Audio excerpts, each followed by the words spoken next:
Hello and welcome to the Royal Horticultural Society's Chelsea Flower Show 2026, an event supported by Range Rover. Fresh from Main Avenue, I'm swapping my role as show garden designer to join you, Monty, and I am delighted to be back. Well, it's lovely to have you back. How was it as an experience? Well, as an experience, as you know, doing a show garden is tiring. No, it's not tiring, it's utterly exhausting. It is, but you know, Yeah. I've really enjoyed the experience, and you know, I'm a chatterbox, a little bit talked out, but ready to kind of go and explore other gardens. All right, let's go. Come on. Good.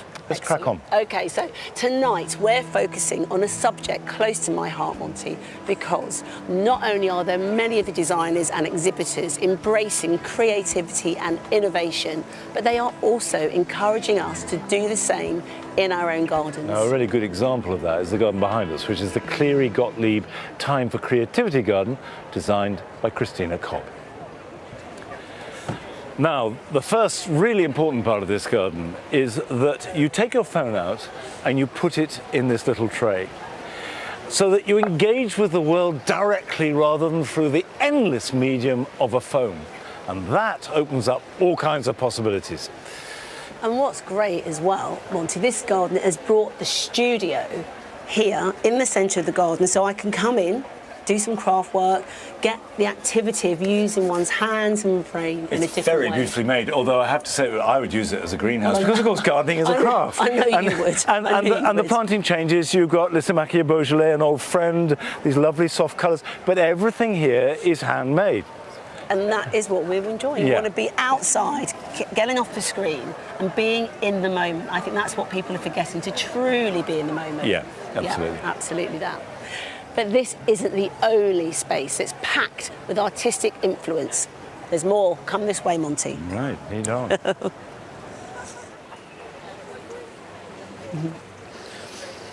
Over here is the sea salt painted garden designed by Lynn James, who has been inspired by the artists of the St Ives School.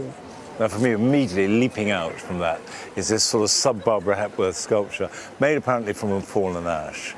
And that sort of sets the tone, although I guess colour is the main thing. Well, colour is the main thing, and the designer has picked that up on some upcycled materials here, these filing cabinets, because in that post-war time, artists had to be very resourceful. So, you know, just use that as a detail. Because these great figures didn't have any money, didn't have any resources, but using the planting in a painterly way is good, and everything, all the colours of, you know, the different colours painted of the filing cabinets. Working with the planting.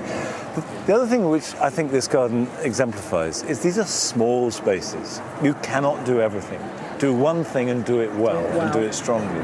And that certainly happens. And you can see that almost every part of this garden is vivid and bright.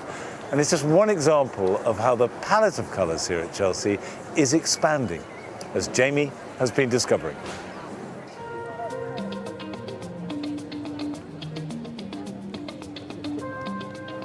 One of the main trends I'm picking up on from Chelsea this year is that colour is back.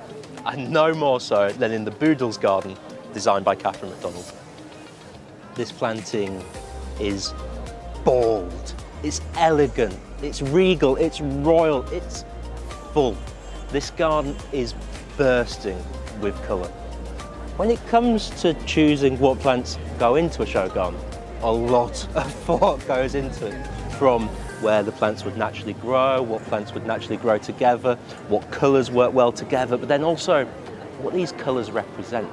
And what Catherine's done here is celebrated the Royal Historic Palaces and used plants like this Irish superstition here that are to represent the feathers of a raven from the Tower of London. And the reds, in particular, this beautiful claret peony, this is peony Buckeye Bell. These represent the damask wallpaper at Hampton Court and Kensington Palace. And it's impactful. So when you stand back and look at the garden as a whole, you just see this riot of curated colour. Using colour in a garden can actually be quite difficult, but Catherine's created this masterclass of how to use it with brilliant effect. She's actually segregated the two colours out here. She's got the purples at the front and the reds at the back, and throughout the rest of the garden, everything's clustered into its own colour groups. So you can see each colour defined. The trick is, and if you're going to try and do this at home, is use green plants, and they act as a foil that sets off the colours of these salvias and irises and verbascums. So in the middle we've got artemisias, libresia, and then this festuca amethystina. 3 very simple plants that glue this palette together and make it joyful, uplifting, and it just makes you feel great. On the Alzheimer's Society garden, Tina has used colour in a very different way. She's using colour to soften the garden, using delicate peaches, soft pinks, and just an accent of blue through the myosotis, which softens and calms this space completely. Tina has even used colour in the trees that she's chosen. This is Malus tickled pink, which is an eating apple, but also at this time of year has the most beautiful pink blossom. It transforms the space and shows no matter how big or small your garden is, you can bring colour in there that works for you and your space.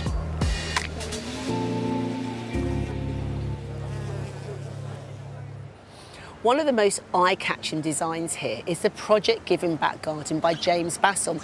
It is unlike anything ever seen here before. It's striking, rugged and wild, just like the place that inspired it, the south of France. For me, the Chelsea Flower Show was a big dream. I started in 2012. I've had 4 goals. This will be my 6th Chelsea Flower Show garden. I did my last garden in 2017. I got Best in Show on Main Avenue. And it really helped me make a name for myself. So I was really, really grateful for this opportunity. My name is James Basson. This year we're making a garden for Project Giving Back. Project Giving Back is this charitable organisation that have funded 60 gardens and 60 charities, and then those gardens have been broken down and then rebuilt somewhere. I've lived and worked in the south of France for the last 25 years. As a kid, I walked these hills. I was brought up half down here, and I spent my time drawing these landscapes. And I'm extraordinarily drawn to the toughness, the barrenness, the meanness. And what excites me the most is to see how things are doing so well. So my garden this year at Chelsea, it's a garden born out of a tough, difficult environment. The hope is that you get a sense of that resilience. Rumble, come on. Resilience for me is almost like a moment when you've overcome. Maybe there's a sense of renewal, you've survived, you've managed to overcome difficulties, got your mojo back, everything is starting to roll again, and it's that kind of beauty of resilience that I'm really excited by and I'm really interested in demonstrating. This year's flower show is based on a landscape that a friend showed me one Sunday morning. You wander through this woodland and out pops the ochre mines of Provence. They're these very dramatic ochre cliffs. Ochre is a compacted sandstone, and the extraordinary thing about this material is it's quite soft, and so the wind and the rain is constantly cleaning it. So they keep their resonance. They're constantly bright and brilliant. This material was used to create a very concentrated amount of ochre, which is used in renders and painting. Commercial mining stopped about 60 years ago, and so they've been left to rest. And it's within this 60 years, this new landscape has evolved. Through this landscape has come a pine forest. So there's this rare moment where you can see the mineral landscape dissolving and the vegetation landscape evolving. Here we're looking for the character of the vegetation. It's something we want to bring to the Chelsea Flower Show. So already I've seen things like Cistus laurifolius, my favourite plant in this landscape because it's got this metallic grey-green quality to it. It reflects the light And I really feel that this could be a gem of a plant. Having seen the Ochre Cliffs, it's still quite an uncomfortable space. It's not somewhere where I feel people will look at it and think, oh, I'd love to be there.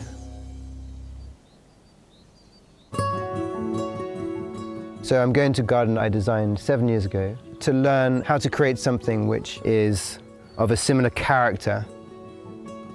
Here in Gord, nature and garden have blended.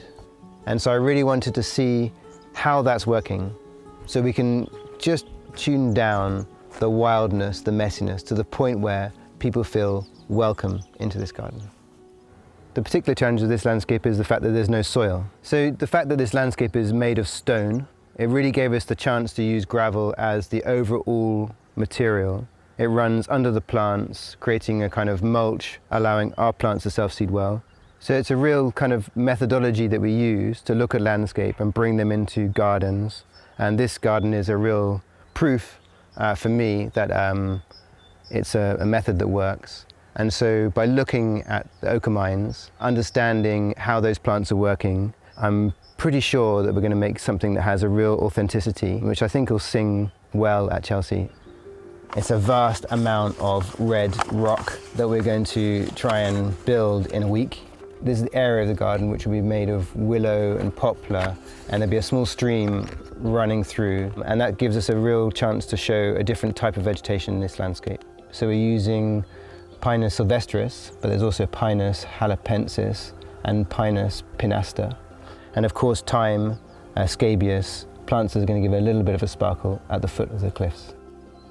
The big challenge is these rocks. They've got an enormous presence. Now we have to bring this to the public in a way that will be as dramatic.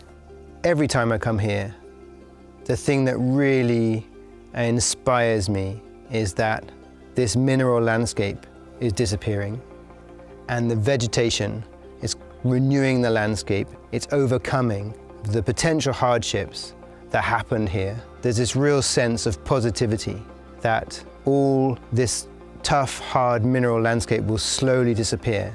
That tone and texture is what really will hopefully sing true and really tell the story of resilience, renewal. Hopefully there's a quiet resonance with Project Giving Back's work.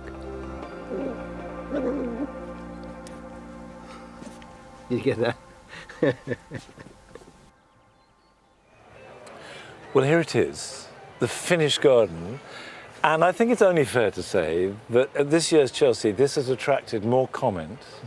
Not all of it good Yeah. than any other garden. How does it feel for you, having done it? Project Giving Back called me in 6 months ago Right. to make a garden. And I said, I really don't have time. And so I've got one thing for you. Yeah. And if you're happy to do that, then let's give it a whirl. And I said, but by the way, it's not normal. Yeah. It's not what people expect at Chelsea. And they said, we want to bring attention to all the great work that Project Giving Back has done over the last 5 years, Well, you've 63 succeeded. charities. And so here we are. I actually think it's fascinating on two levels, and we can talk about that. The first is these ochre quarries are so extraordinary. Yeah, amazing. And the story Yeah. of the regeneration. Yeah. So a mate of mine took me for a walk after lunch, Yeah. and he said, would you just come and have a look at this, James? I really Yeah. think this is Yeah. special. And we entered this woodland, and I was blown away. Yeah. It was unbelievable to see this landscape. Yeah. And kind of what is so amazing for me is that materiality, which is so soft and crumbling. And so the hard materials, It's the yeah. structure is just dissolving back How into the did you landscape. make the hard materials here? So we couldn't transport a piece of Roussillon to here. No. So with a very clever team with Mark Wyman Landscapes, they made this big metal structure, Yeah. and then we pre-rendered it. So Guy Valentine came with 10 men, and in 2 days re-rendered this whole landscape. Right. He'd been to France, he'd been to see the landscape, he'd understood it, and then we just let him at it. Do you feel that the story, which, we've seen this film, which is fascinating, completely fascinating, needs to be explained to people for them to appreciate it as a garden. Because this is the other question, the other debate, is what is a garden? Yeah. When is a garden not a garden? Yeah. Is that something you want to engage in? Absolutely. Yeah. I mean, I think I'm here, I'm standing out front, I'm showing photos, Yeah. we're sharing the kind of stories so people understand it, because we do know it's a bit of a challenge to imagine this as a garden. Whether this is a garden, Monty, is kind of maybe for you to say, but for me, it's a garden as soon as you bring humanity in. I agree. So as soon as there's a touch of care, Yeah. be it a broom, Yes. it's gardened and therefore it's a garden. But of course, whilst I agree with you, a lot of people say, no, that's Yeah. not a That's proper not a garden. garden where the That's not a roses. garden, exactly. Yeah. But that's kind of challenging, is great to see. Now, how does that relate to Project Giving Back? So Project Giving Back, have done this 5 years, 63 charities supporting an enormous amount of people with this incredible quiet energy. And this landscape for me has been about this very quiet and slow energy which is reviving quite a damaged landscape, quite a challenged space. But when you come back into this landscape, you really feel this extraordinary quality and beautiful space. And I think Project Giving Back has done that. They've brought this new energy, this new kind of fire to Chelsea, and to 63 charities all around Britain have been touched by their very graceful energy. Well, I think this garden is completely stimulating. Thank you. And I rather love it. Thank you very much. I hope lots of people see it and share that message about Project Giving Back. Thank you so much. Thank you, Monty. Thank you. This is the greatest place for growers to exhibit their finest plants, some of which are brand new varieties never seen before. Carol's been to hunt just a few of them out, so get your notepads at the ready because you're going to want them in your garden.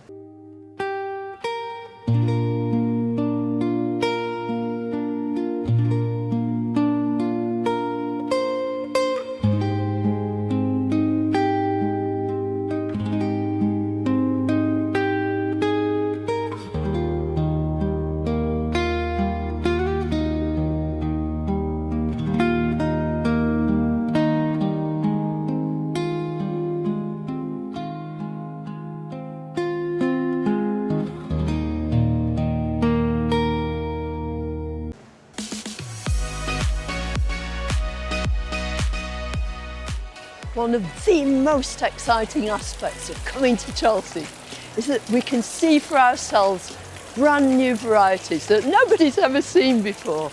But when they've been tried and tested, then they're brought to Chelsea, and I'd love to introduce you to a few of them. Exhibit number 1 is this glorious clematis. It's called mochi.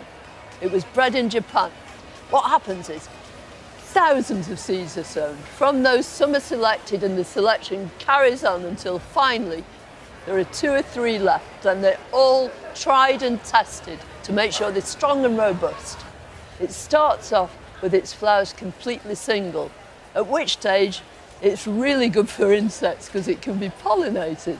But then something magical happens. Gradually, these petals or petaloids build up so that you've got this wonderful sort of frilly centre. And what's more, the petals, well, they're actually sepals of the plant, are sort of lined and veined with intricate markings. Make sure when you plant clematis, any clematis, including this one, that the roots are cool and the top is in the sun.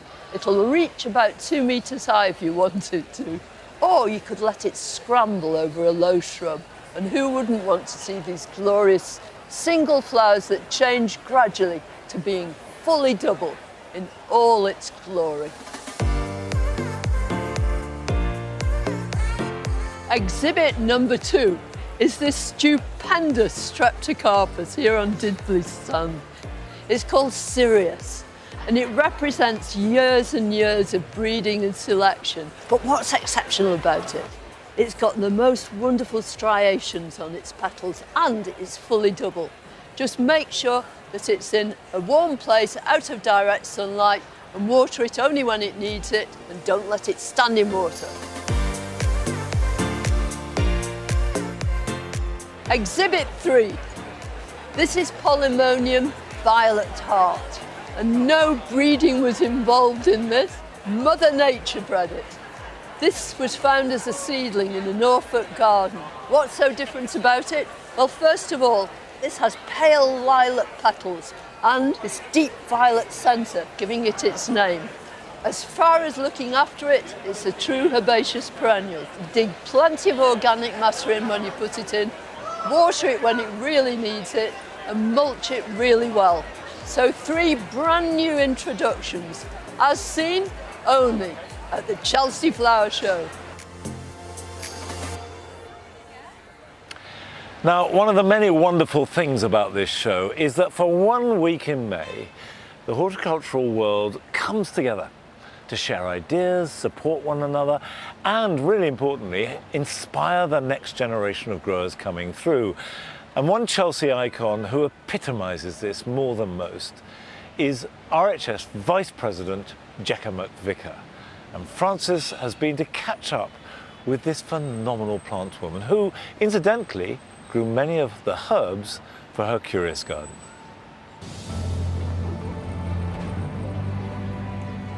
Jekka, we made it, and your plants made it. You've made it in style. I cannot take my hat off enough to you. I have loved working with your plants on this garden, and I don't know if you've seen, but on the front, that's kind of my Jekka's corner.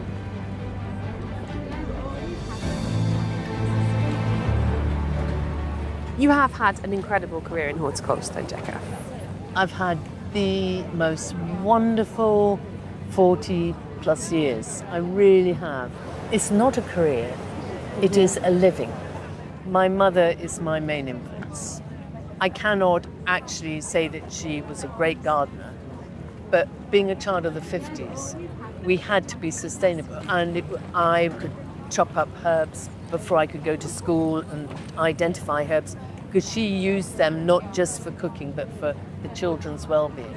So you always had herbs, but how did you actually make that transition into a career as a horticulturist? A girlfriend comes in and says, can I help myself to some French tarragon? I said yes. I had a light bulb moment. I can grow that. So it was French tarragon that started it all? It was French tarragon, yes. I love French tarragon. Who were your influences as females in horticulture? There were 2 prominent people that you would know. Penny Hobhouse, and she was Penny to me because I knew her as a child, taught me about colour. And Beth Chatto, right plant, right place. Are there any particular kind of moments through your career that you look back on and are particularly proud of, or fond memories? Getting my first gold here, I was camping in Battersea Car Park. Everyone camped in those days. Yeah, the friendship we made then, it has stayed with us, just like the school run, but it's more so. How have you seen women in horticulture and their role changed through your career? We are a small gang. I would like to say it was better than it is, because if you look at the Great Pavilion, how many nurseries in there are run by women? What do you think the future holds for women in horticulture? The future is all about passing on the knowledge. To encourage women to come into this industry, we have to give them the skills. We've started a thing called Hortistry, which is us elderly nurserymen passing on our skills. And then that will give women the chance. But I actually think for women, the only way forward is in the cooperative, to make a cooperative so that you can balance children and work and everything. Because plants are 7 days a week, and that is the future.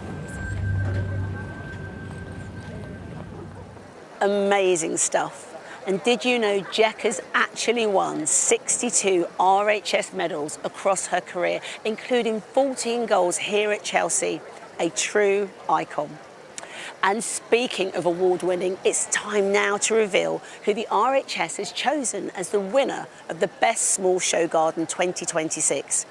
Here's the moment the Director General of the RHS, Claire Mattison, surprised them with the award. And you have got RHS Chelsea Flower Show Best Small Garden of the Year Award. Hooray!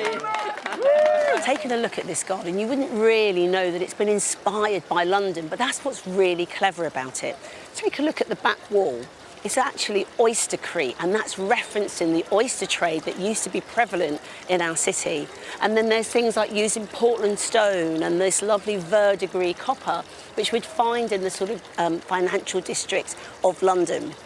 But this is a pocket park, and this designer wants us to be able to ensure that in the future we've got the planting that's going to actually work in our cities. So using things like the fennel, and there's the bascums, even plantago that many of us think of as weeds.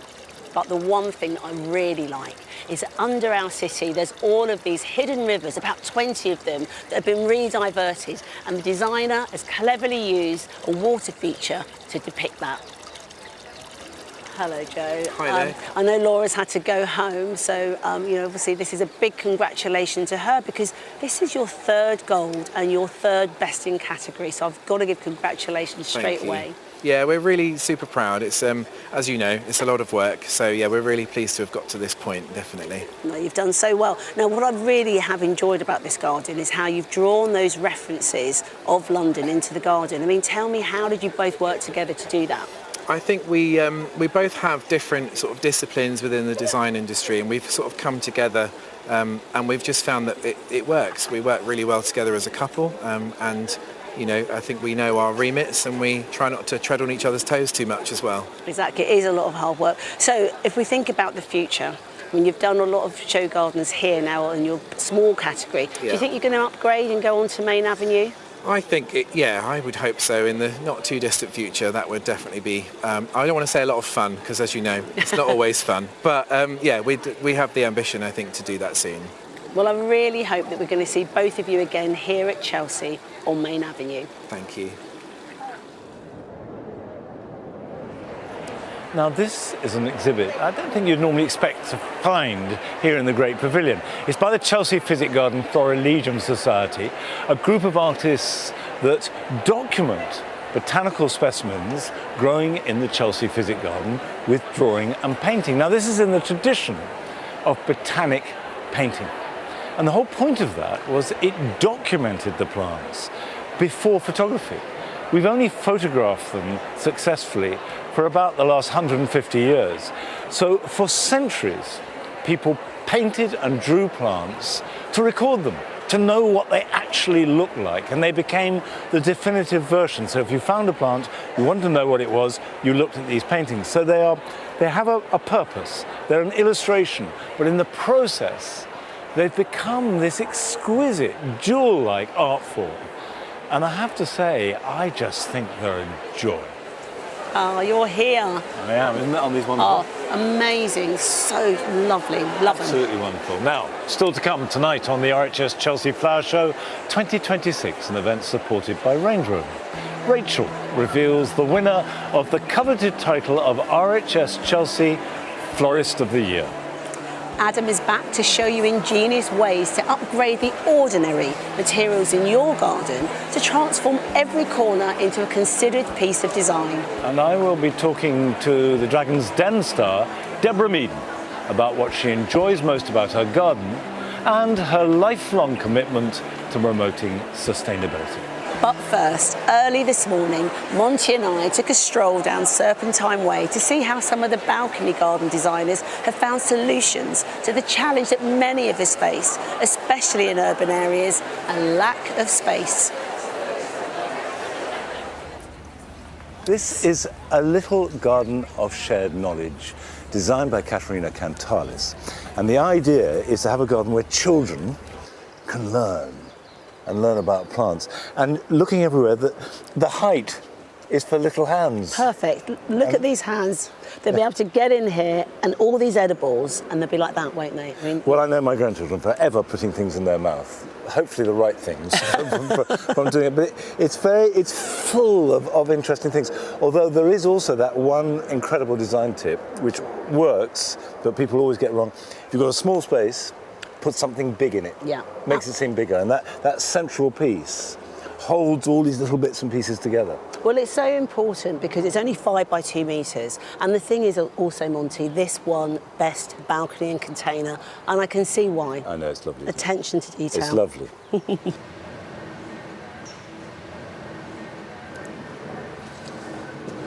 Now, this is Fettercairn, the Angel Share, designed by May Sterry. Now, the Angel's Share, of course, is the part of whiskey when you fill it up to the cask, the barrel, seal it, you open it up again later when it's ready, and summer's gone. Ah. And that's evaporation. It's said to be the Angel Share. And I just noticed this. This is the Angel. And of course, at Chelsea, when it's got gnomes this year, and you can see he's delighted at having drunk his whiskey. He's had your portion. The whole garden, of course, is based around whiskey. But the thing I like most, actually, is the wall behind. Because that's lime plastered.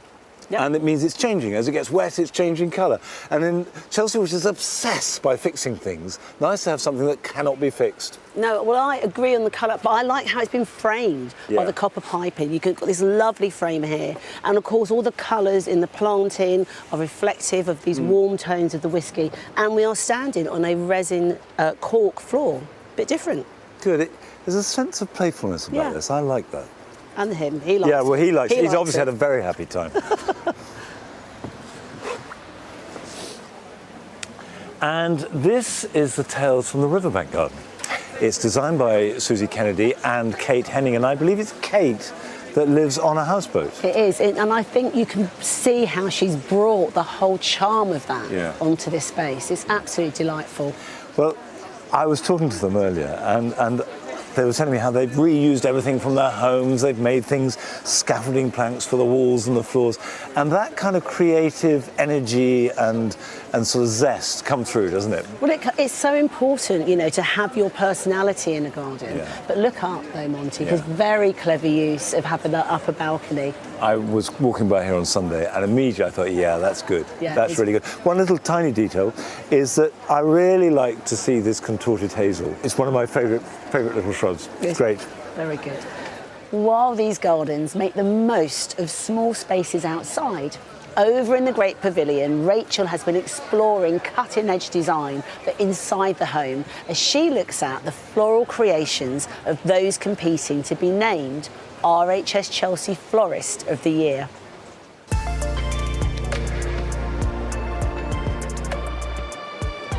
The theme this year is Floristry Laboratory. It's all about how science and nature meet and how the one inspires the other. The judges love them so much, there are 3 gold medals.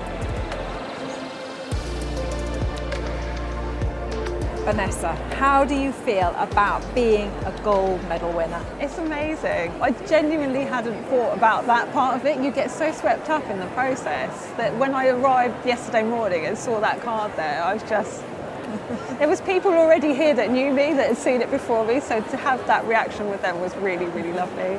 Tell me a bit about it. So this is an imagined laboratory setting where nature has reclaimed the space, and so everything has kind of got an origin to it. There's a story for all of the materials, but everything I do is seasonal, so this is really setting the time and place of this imagined laboratory setting. Well, you in turn have made all of us happy just looking at this. It's fantastic. Congratulations. Thank you. This extraordinary design by Helen James Flowers is called Fusion and Fission. It's about that moment when atoms explode and you get that incredible energy. And the colours here, they really speak of that. It's brilliant. Also, even the glass test tubes that the flowers go into, they look like the end of a rocket, so firework display is absolutely brilliant. Jade, I see a lovely shiny gold medal down here and RHS Chelsea Florist of the Year, which is wonderful. Congratulations. Thank you. How did you feel that moment you see Keith Weed coming towards you? What was that like? Oh my gosh, just all the emotions going on. I'd come in, I'd walked into the gold, which was phenomenal in itself. Never in my wildest dreams did I think it was going to be Florist of the Year. I think this is wonderful. It's mesmerising. Can you describe some of the thinking behind the design? Yeah, so my title is Nature Magnified. My concept was always the notion of plant cells under a microscope, sort of looking at that unseen level of nature. It's quite taken with the geometry that you see in that close-up of cells, so that's where the circles come from. I'm intrigued. How did you get the transparency on these discs? So a lot of them are handmade papers, so they're layered fibres, mulberry fibre, seeds. They're pressed into paper sheets. Perhaps the star of the display are the orchids. Yeah. I mean, they are stunning. I feel like I've been really spoiled with these. Well, so many congratulations. I think it's absolutely beautiful. I can see that it's a winning display. And are we going to see you again next year? I think you probably will. You might just need to give me a week to think about it.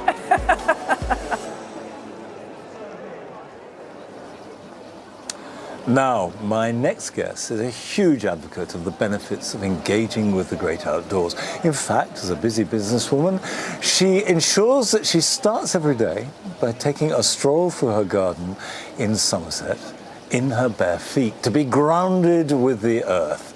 It's a daily ritual that apparently she swears by. So it's no wonder she is a regular here at the Chelsea Flower Show. Please welcome Deborah Meaden.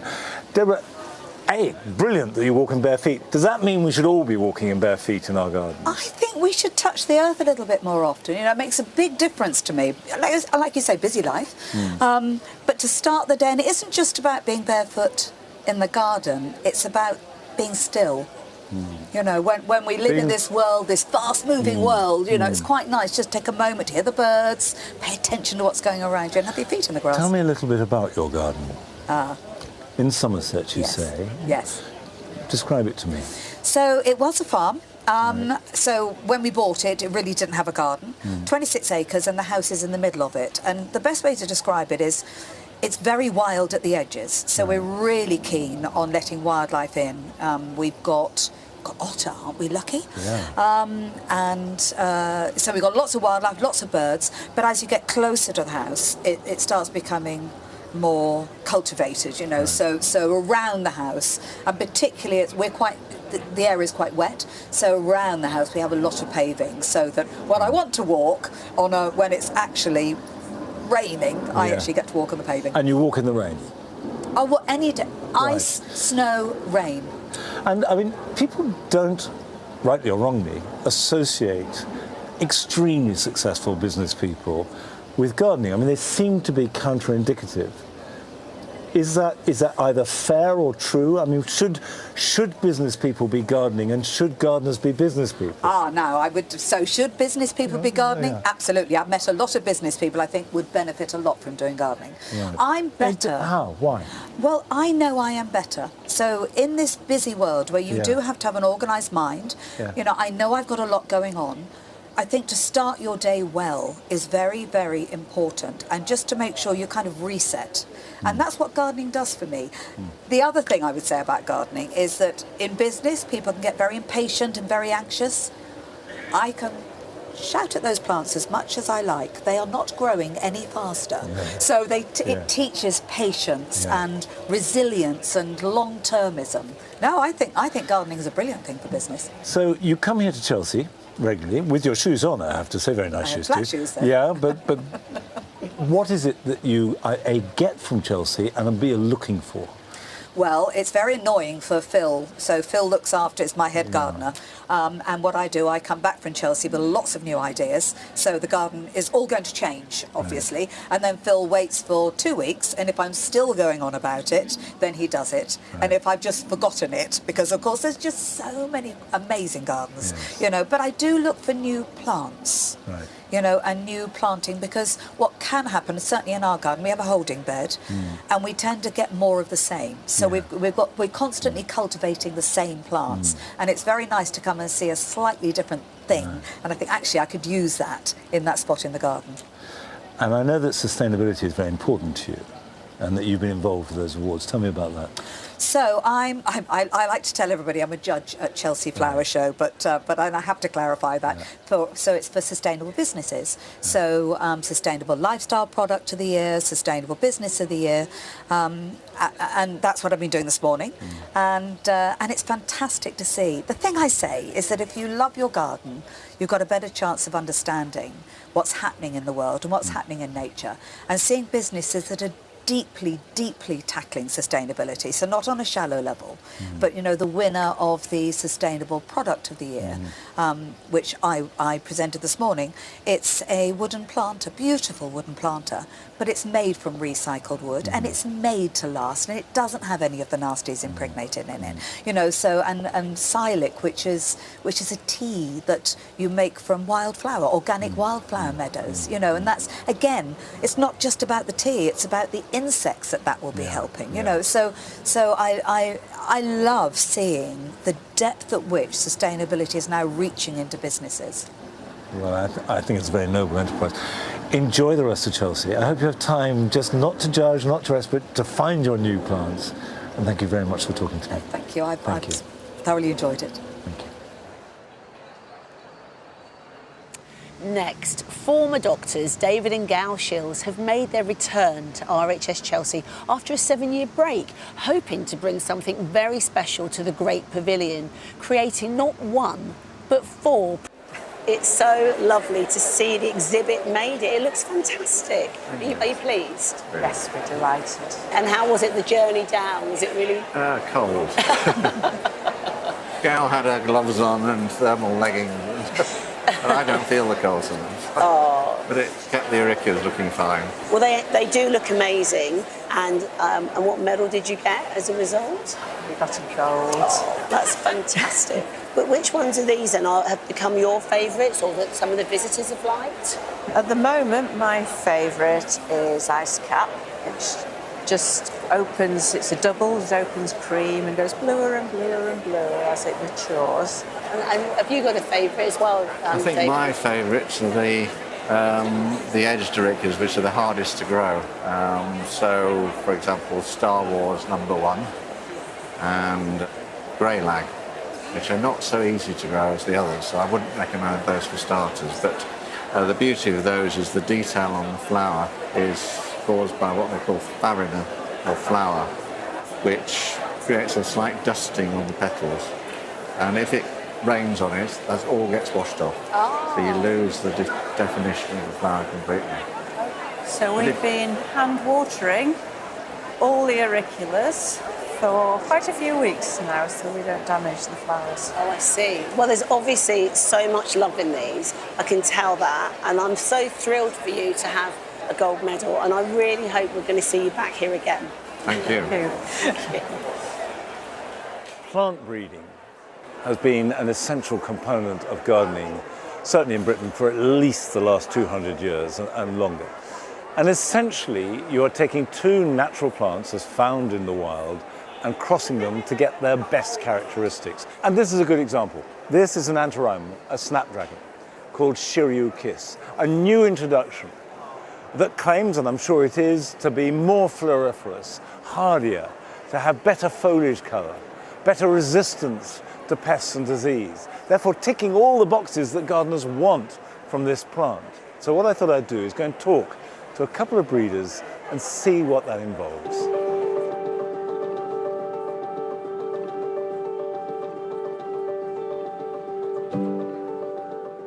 I've come to Harkness Roses to talk to Philip Harkness about how roses in particular are bred.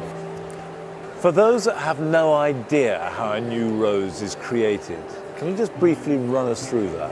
Yeah, it's a very simple process, and all we're doing is speeding up nature.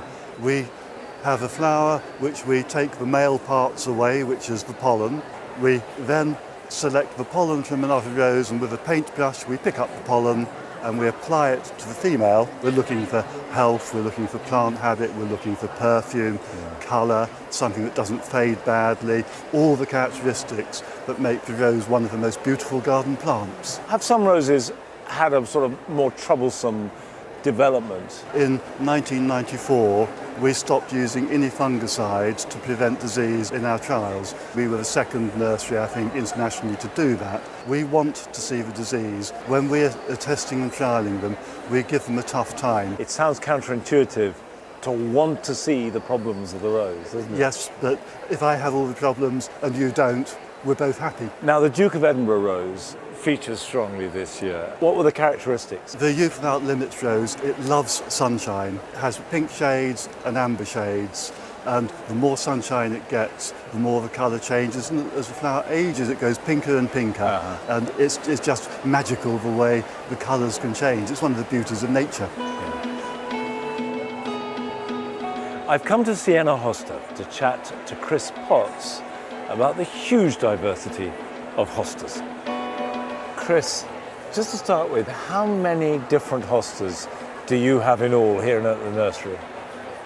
Here we've just got a couple of hundred, but at the nursery we have a couple of thousand different varieties. And how do you breed hostas? What's the propagation process? So for us, they're from sport, so it's like a genetic mutation. Okay, let's just be clear, because there'll be people watching who don't know what a sport is. Okay, so that's a plant that's just, if you grow 100 plants on the nursery, one might come out ever so slightly differently, a slightly different colour. But are certain colours more popular? Do they go in and out of fashion? I love the blues, which grow in really, really deep shade.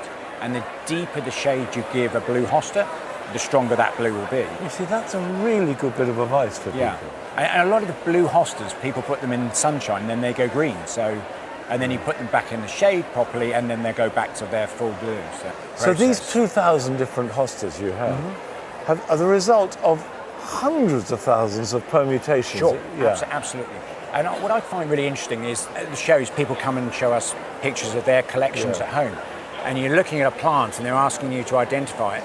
And you think, I don't really quite know what that is. And they could just be innocently sat there with a brand new hosta and not even realise it. They won't now. They'll be watching. They'll all be rushing out to their hostas and having a look. Indeed. Thanks very much for talking. Thank you. Every night, Adam has been getting back to basics as he deconstructs the key elements of garden design.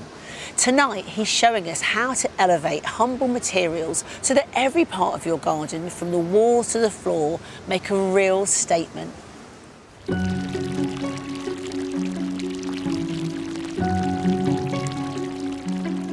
It fascinates me when we come to creating gardens. That selection of materials is not always the first thing on our minds. You know, we want to go down a garden centre, we want to buy the trees, the shrubs, the perennials, the colour, and that selection of materials that ultimately is going to set the tone for our gardens maybe doesn't get quite as much thought as it should do. But where do you start? First of all, it's about understanding. So what I mean by that is the materials you're choosing are going to be on the surfaces and the verticals, so the walls, the fences, and maybe any structures you're going to put into the garden. After that, the most important thing is how the light moves through your space. And what I mean by that is, say that wall behind me, that faces north, and I put a real dark paving down as my terrace colour, that's going to suck in any light and it's going to feel slightly depressive, especially through the winter months. So that selection is so important. As I said, it sets the tone. So, when it comes to that architectural tie, at the moment, yeah, we've got red brick, but that could be render, stone, whatever. We chose our paving. Here we've gone for a grey. It tones in really nicely.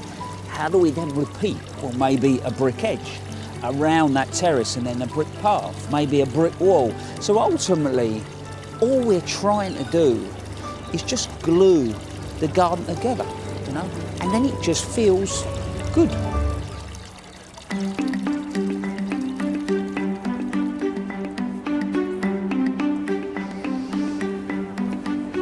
I think next up is the number of materials. I would never overdo it in a garden. 2, 3, 4 maybe in a bigger space. But also when you're choosing them, and remember that selection drives how the garden feels. What I mean by that is reclaimed material. It feels quite traditional, maybe smooth, polished concrete is really, really modern. And then really texture and finish. Here we've got a lovely smooth finish, down here we've got texture. You start playing with those textures and finishes. Above me is the last thing.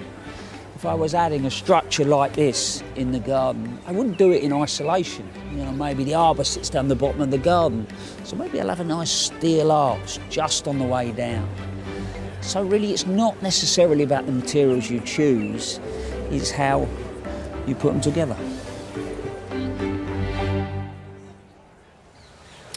Now it's time to answer some of your questions. And Arit, I've got one for you to answer first. This is from Katie on Facebook. And she says, unfortunately, my cherry tree came down in the winds. I'd like to plant another tree with some blossom and autumn colour. I have a small garden. Any recommendations? Well, it's good old crab apples. I mean, can't go wrong with the crab apples, or maybe a Judas tree. Yeah, I mean, both of them wonderful. I am a great fan of medlar too. Yeah. Another small tree with a good fruit. But crab apples are fantastic. Very good. Okay, so we've got Terry on Facebook. This is definitely for you. My Tithonia seeds won't grow. Why? Well, Tithonia are a bit tricky. The first thing is you need heat to germinate. If you sow the seeds, they must have around about 20 degrees or more, so above a radiator or on a pad. The second thing is when they get to the pricking out stage, if you overwater them, they really are likely to drop and die. And so don't overwater. If you can, water from below, but heat is the answer. Cool. Okay, here's one for you. After Chelsea last year, I fell in love with echinots, don't we all? But I'm struggling to get them to thrive. Any tips? Any tips? Well, that would be don't overwater them. Make sure they are in well-drained soil, because often they can just get too soggy in clay. Do you know, I grow them in heavy clay and well, they're happy. Yeah, but what's your watering regime on them? I never water them. Well, there you go. Yeah. They're like heat and drainage, don't they? Exactly. Yes. Quickly, we can do one more. Okay, so one for you, because sweet peas are all about you. This is Jan on Facebook. Yeah. I have sweet peas growing for the first time. Do I just leave them or nip them out? Well, in principle, early on in the year, you want to pinch out sweet peas to encourage side shoots. But it's getting a bit late for that. If you've got them and they are growing in the ground, don't pinch them out, just tie them up and let them flower. Sweet peas need water and cool, so that's the important thing. Water them well. Absolutely. Okay, that's for today, but please keep the questions coming in. We will try and answer as many as we can, and the best way to do it is on social media using the hashtag AskBBCChelsea. And well, that's just about it for tonight. Nikki and Angelica are back tomorrow at 2 o'clock on BBC One, where they'll be helping you save time and effort in your garden. And Arit and I will be here on BBC Two at 8 o'clock, when I'm going to be talking to the actor David Harewood about his newfound passion for gardening.